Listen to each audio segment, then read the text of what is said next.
What's up mga idol? Hinebra may new import, papalitan muna sa finals. Pero bago mo sana ipagpatuloy ang panonood mo, ay huwag mong kalimutan na mag-subscribe bilang suporta sa aking YouTube channel. Maraming salamat idol. Talakayin lang sandali natin ang balita tungkol kay Jamie Malonzo. Ayon sa kanya ay siya daw mismo ang nagpresenta kay Coach Tim na magbabantay kay RHJ. Handang-handa daw talaga siya na bantayan ang super import ng TNT.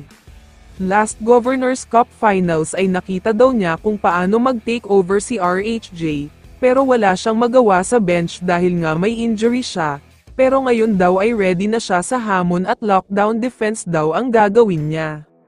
Mukhang lagot na talaga ang TNT dito, dahil maliban kay Jamie Malonzo, meron pa ngayon Troy Rosario na pwedeng maging kapalitan niya.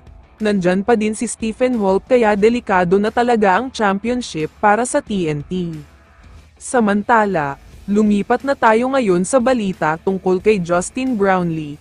Hindi na bago sa ating lahat na nagkaroon ng asma itong si JB. Inanunsyo nga yan mismo ni Coach Tim sa katatapos lang na PBA Press Conference Finals. Mukhang malubha ang naging sakit niya dahil isinugod pa daw siya mismo sa ospital. Pero ayon naman sa multiple sources ay may clearance na siya ngayon mula sa doktor para maglaro, at bumubuti naman na daw ang kondisyon niya. Pero ayon sa multiple sources, hindi na muna daw siya isusugal ng Hinebra, hihintayin muna daw nilang maging 100% na talaga siya, kaya sa paparating na Game 1 ay posibleng hindi daw siya maglalaro. May standby import na nga daw sa kanila ngayon at ito ay walang iba kundi si Myles Powell. Almost same lang sila ng style of play, pero ang pinagkaiba lang nila ay mas explosive at mas scorer talaga itong si Powell. Ayon pa sa mga source, nasa kondisyon daw ang katawan ni Powell ngayon dahil naglaro siya sa Chinese Basketball League, wala daw jet lag o fatigue factor, ready to play daw talaga siya ngayong finals para matulungan ang Hinebra. Hindi pa papalitan si JB, under monitoring lang siya sa ngayon. Posibleng Game 2 or Game 3 ay magbabalik na siya. Ayaw lang ng Hinebra na magkaroon ng disadvantage kapag naglaro sila nang wala man lang import.